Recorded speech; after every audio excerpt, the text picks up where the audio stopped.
100 days, 100 real pregnancy success story number 4. So ఈ case అయితే husband 40, wife 38 years అనమాట. వైఫ్కి histamine intolerance and mast cell activation problem అనేది ఉంది. మాస్ట్ సెల్స్ అనేవి మన ఇమ్యూన్ సిస్టమ్కి సంబంధించినవి. ఇవి మనకి ఇన్ఫెక్షన్స్, అలర్జీస్ అలా రాకుండా ఉండడానికి కాపాడతాయి అనమాట.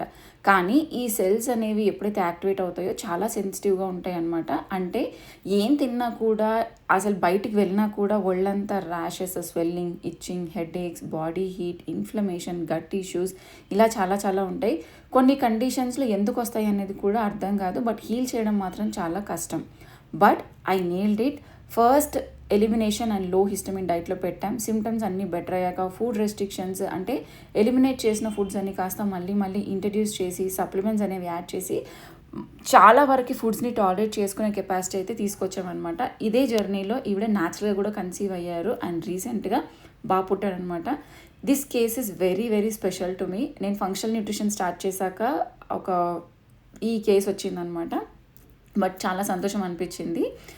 ప్రెగ్నెన్సీ మనకి మంచిగా రావాలంటే we have to be able to eat good food and immune system అనేది మంచిగా ఉండాలి. అప్పుడే ప్రెగ్నెన్సీస్ కానీ డెలివరీస్ కానీ హెల్తీగా అవుతాయి.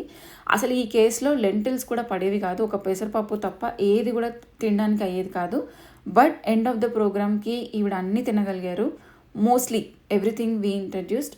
లెంటిల్స్ ఎస్పెషల్గా ఇట్లా గ్రీన్ పీస్ అనేది ప్రెగ్నెన్సీ జర్నీలో చాలా ఇంపార్టెంట్. ఎందుకంటే దీంట్లో ప్రెగ్నెన్సీ రావడానికి ఉపయోగపడే వైటమిన్స్, మినరల్స్ చాలా ఉంటాయి. Mainly folic acid, soluble fibre, protein ఇవన్నీ కూడా మనకి చాలా important egg quality, sperm quality రావడానికి.